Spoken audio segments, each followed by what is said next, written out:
To be honest, I originally planned to make this video yesterday, but I've really been struggling with it. Because this video is about 9/11 and the fact that I know that some people still find the imagery from that day incredibly distressful, I'm included, I had to really convince myself about the reasons why.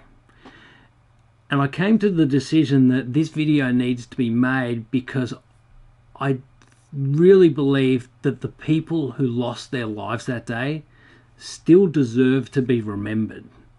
What happened to them still deserves to be remembered.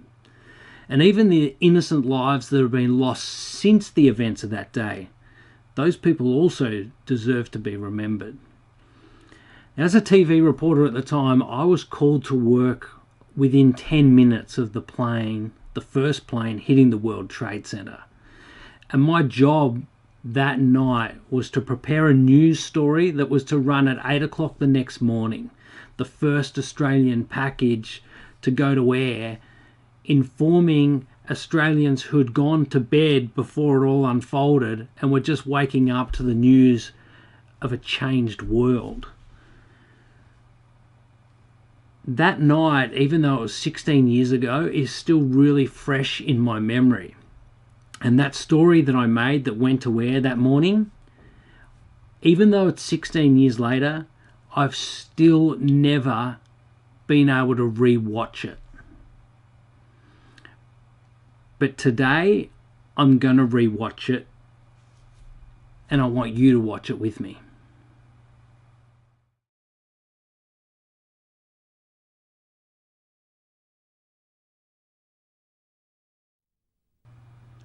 Okay, here we go.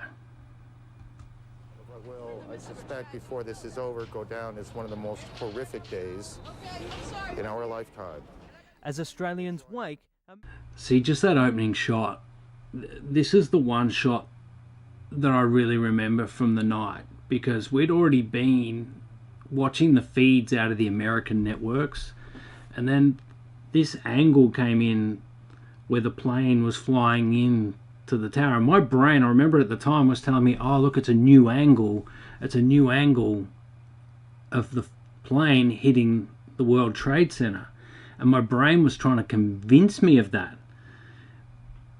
But, you know, I remember probably that split second later where I went, oh, hold on a minute. The tower's already on fire. There's already smoke coming from the tower. This is a second plane hitting a second tower, and the whole sinister nature of what was unfolding hit home. Everything changed.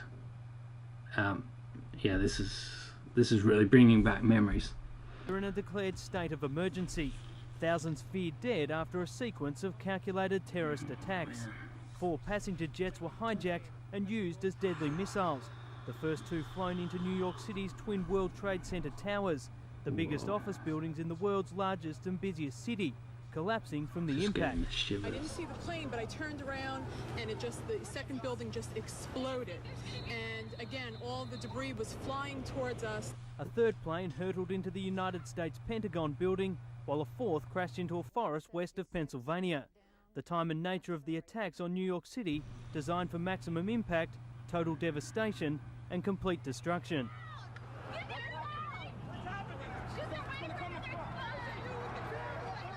At 8:42 American Eastern Time, as thousands commuted to work, and with even more having already arrived, a Boeing 767, American Airlines Flight 11 carrying 90 passengers crashed into the World Trade Center's South Tower.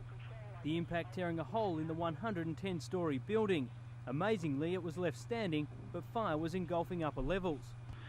I can just even pick up, just from listening to my own voice, just how fast I'm talking, because this is just so unbelievable that the adrenaline's pumping. It's taking me back for sure. 21 minutes later, as emergency crews arrived to help the already injured, the shadow of a second plane, United Flight 175, closed in on the World Trade Center's North Tower. Deadly accurate, cameras catching the fiery impact. Big explosion happened. Some guy came out. His skin was all off. I helped him out. This is him all over. There's people jumping out of windows. I've seen at least 14 people jumping out of windows. It's horrific. I can't believe this is happening.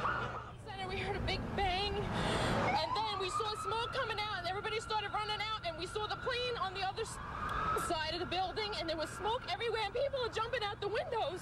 Over there, they're jumping out the windows, I guess because they're trying to save themselves. I don't know. A lot of people stopped, feeling that they were maybe far enough away that it was safe, started looking up, talking, pointing, and then that still gets me today. And that again caused another stream of the sheer panic. Exactly 1 hour after the first plane crashed into the South Tower, a third passenger plane horrendous. plunged into the Pentagon.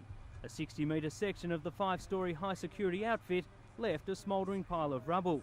A fourth plane, United Flight 93, believed also hijacked, crashing into a forest west of Pennsylvania. All 45 passengers confirmed dead. Then at 1 minute to 10, downtown Manhattan was sent into another terrifying spin. The South Tower of the World Trade Center collapsing. Thousands of people still stuck inside. Several people that were hanging out the windows right below where the plane crashed, when suddenly you saw the top of the building start to shake and people began leaping from the windows. In the north side of the building, you saw 2 people at first plummet and then a third one, and then the entire top of the building just blew up.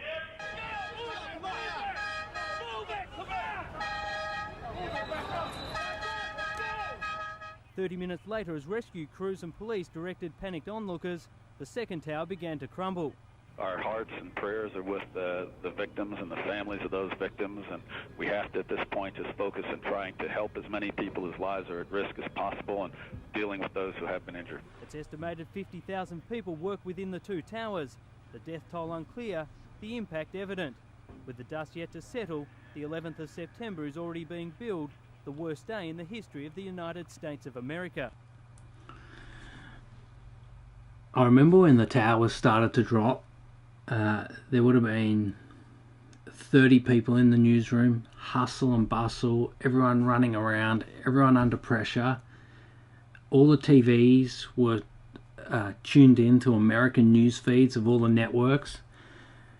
But when those towers started to fall, everything stopped. Everyone stopped and just in silence watched it unfold.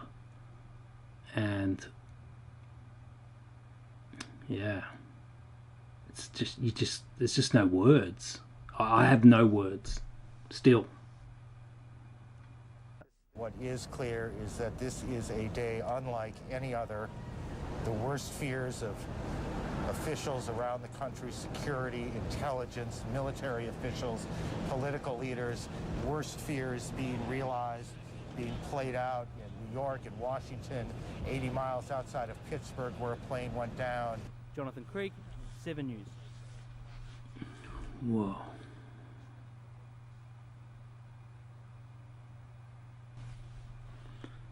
That was it.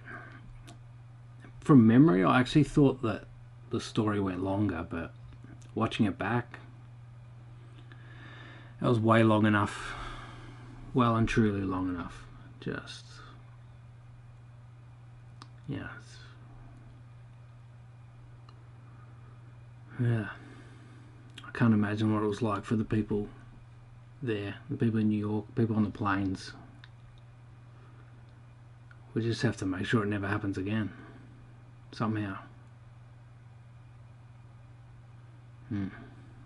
That's it.